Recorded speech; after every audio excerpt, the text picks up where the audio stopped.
Okay, so now I'm going to show you how to do the actual embroidery work with the Necchi or Elna monograph device. I'm using a nylon thread. I like it because it's very strong. You don't get any breakages. And I'm using cotton thread and the needle. The other thing I like about the nylon thread is that even though it's very strong, it's also very thin and can really get a lot of thread on a class 15 bobbin. You don't have to worry about running out of thread or changing a bobbin for a long time. Now I trim the bobbin thread so that it doesn't get caught in the hoop when I put the fabric in. Now my first demo is going to show you how the authors of the pamphlet suggest learning to do this. Their suggestion, and you're free to do whatever you want, practice any way you want, but their suggestion is to pick a few letters and trace over them as fast as you can while using a straight stitch. Oh, and by the way, most of the monograph devices that are out there don't come with the stencils, but you don't have to use the stencils, as you will soon see, and you may also know by viewing my pictures on Facebook where I've made my own drawings. Alright, now I have my stitch length set at 0. My feed dogs are dropped, and since this is a straight stitch demo right here for practice, I have my zigzag set at 0. My needle position is in the center, because in a few minutes, well, it just fits better within the darning foot. But plus, I'm going to be doing some satin stitch work soon. And my tension is set at 5.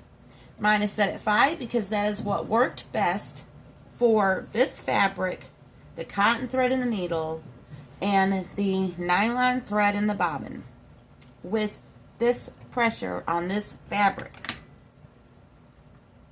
So I'm going to go ahead and pull in my bobbin thread, and to make sure I get my first stitch in the right position, I put my stylus wherever I want on the letter that I'm going to be tracing. So I have it at the beginning of the letter K. Now anything you do right side up here is going to be in reverse here. So anything that you do to the right is going to be to the left over here and vice versa. Alright, so I'm going to go ahead and pull up my bobbin thread.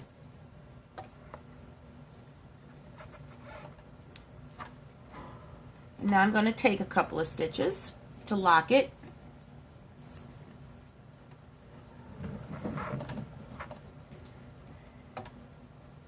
While still holding the stylus secure.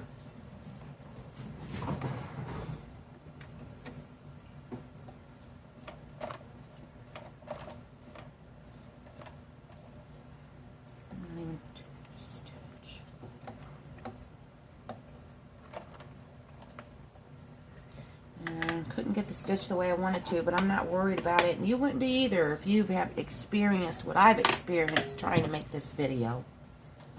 And now I have things tangled, but I'm not going to worry about that either. I'm just going to keep going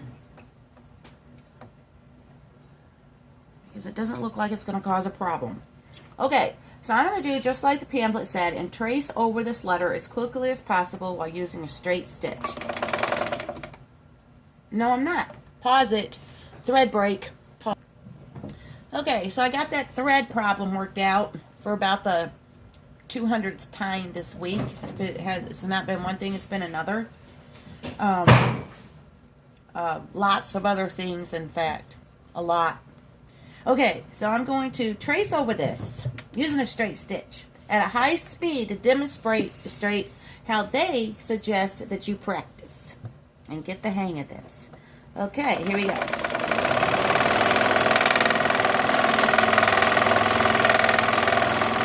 Okay. Be sure and keep your hand away from here or you'll shift the position of your letters. And as you're noticing that I'm going to have another problem soon with my glue job coming undone that I have to redo every week. But I'm holding the stylus here while I'm also holding the hoop here. And I'm paying attention to what I'm doing here, not here. I pay attention to what I'm tracing. And by holding these two, I'm keeping everything moving in tandem.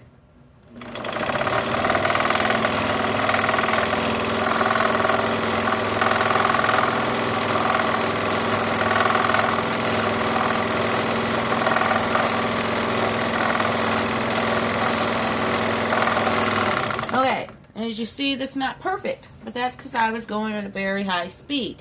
It's just to get yourself used to it. Action. Okay, so now I'm going to show you how to do 3 letters in a row with satin stitch. Now, in the manual, or pamphlet rather, they suggest working with the letters upside down here. Right side up here. But then your letters are going to be upside down on your fabric. And I found that when I wanted to do 3 letters in a row, or more, whatever, that it was easier for me.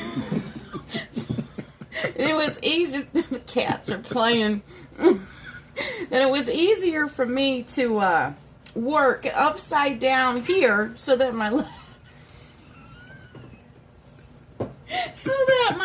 letters are right side up here, which makes it easier for me to put distance between each letter to see it better.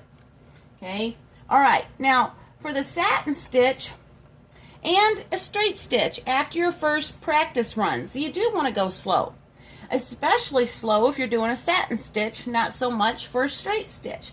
I'm using a satin stitch here. All the machine settings are the same as they were before, except that I have the zigzag set on 3. Okay, so here we go.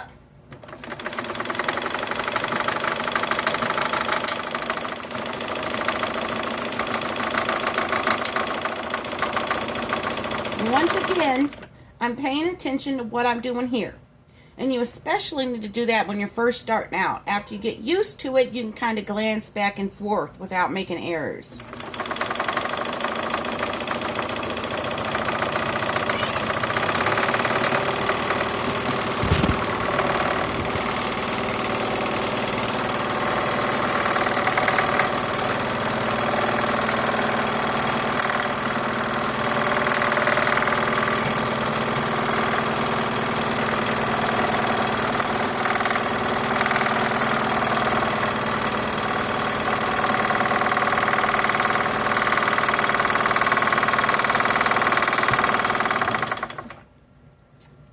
Lost pause. Well, I did lose the bobbin thread that time, which is rare, so I simply repositioned my stylus right about where I left off. I'm holding it steady, making sure I go back in a previously stitched stitch, pulling out my bobbin thread again.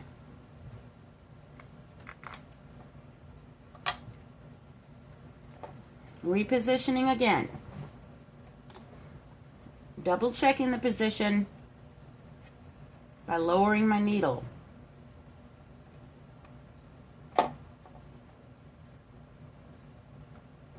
Taking a couple.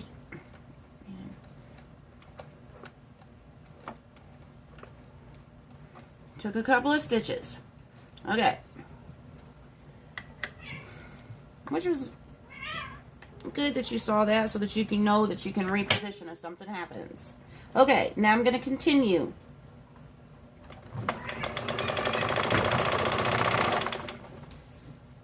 No, I'm not. We'll be back in a moment. Okay, I did loosen the upper and lower tension a little since I was having so many problems with losing the thread. But to continue.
Okay, glad I made it through that letter. There are some errors, but I'm not really worried about it right now after all I've been through trying to make this video. I'm only going to do 2 letters in a row, but the way you do that is I want to move to the right here, so I'm going to move this to the left. It's usually about 1.5 inches. Okay, then you can just simply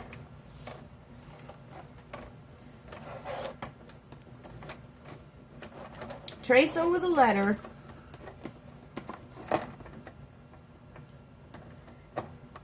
to the part, let's see, that's going to meet up closest, which is going to be this right here.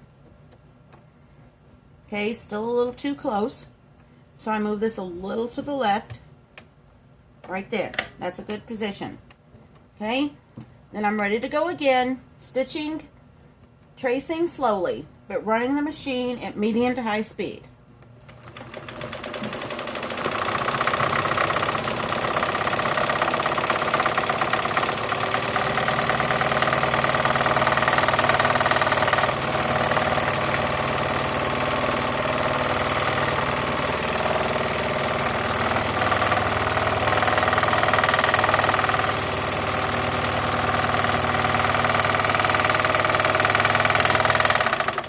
Lost the thread again. Pause. Okay, well, I want you to know that I've never had so many problems doing anything in my life as I've had this past week. And I hope you don't have the same problems. I just wanted to get this out there so that y'all could see how to do it, and you can do all the fine tuning you want on your own, as will I. I did a lot of great work, and then I've just had so many mechanical issues that I'm really growing tired of even working on this, but I got to get this out there to y'all. So I'm just going to finish this letter and hope I don't lose a thread again.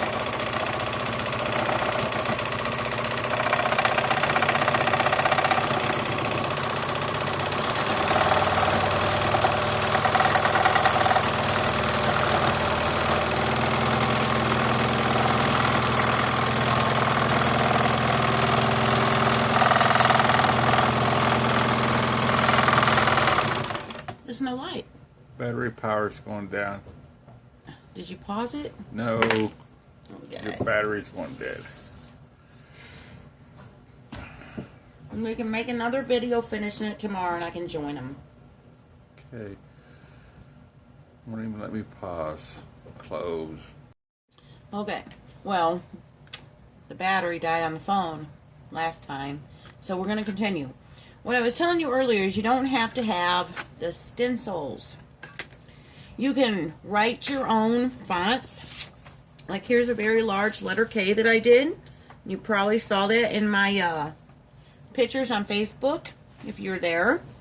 You don't have to use the stencils.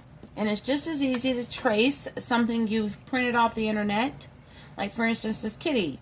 I printed him and then I resized him using my printer settings. And I'm going to trace them. Now when I use paper, I like to tape it down. I'm not going to bore you by tracing the whole kitty, but just to get started showing you.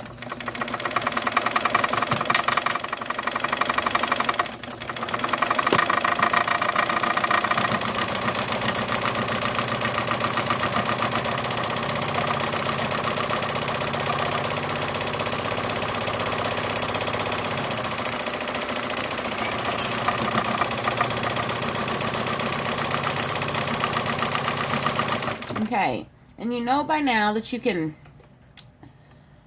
I'm not quite sure what's up with my machine, but things are not perfect. But anyways, you know that you can go back over your work.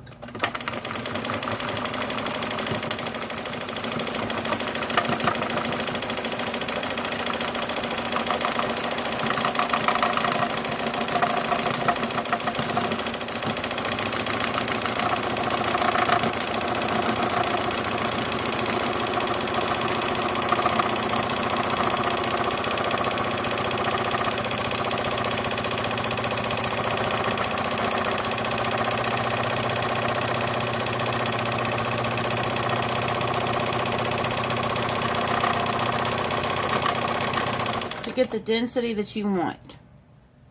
Now I'm going to leave it at that, though I do want to show you one other thing really quick. I'll just slip this in over here. Let's see.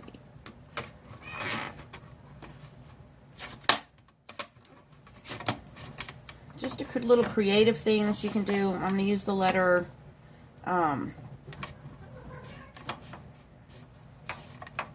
J. And I'm going to get this over here. The letter would be upside down, but I'm just giving myself some room within the hoop to work. If I can get it positioned. A little more. Right here. Okay. I'm going to use straight stitch this time.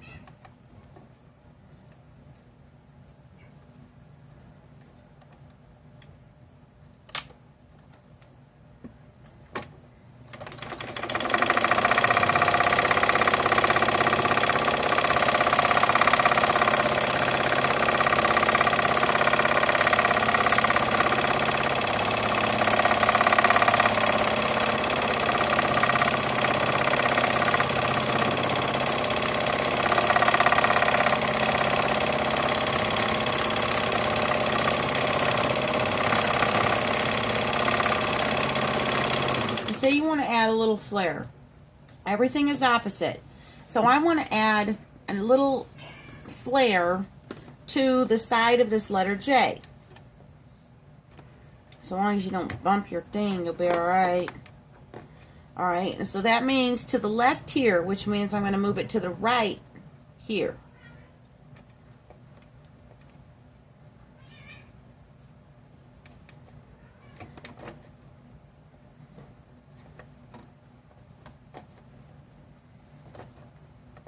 There we go.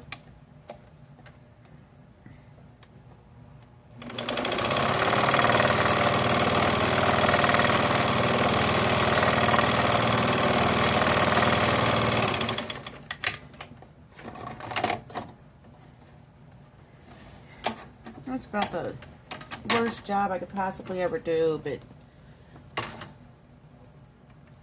maybe not.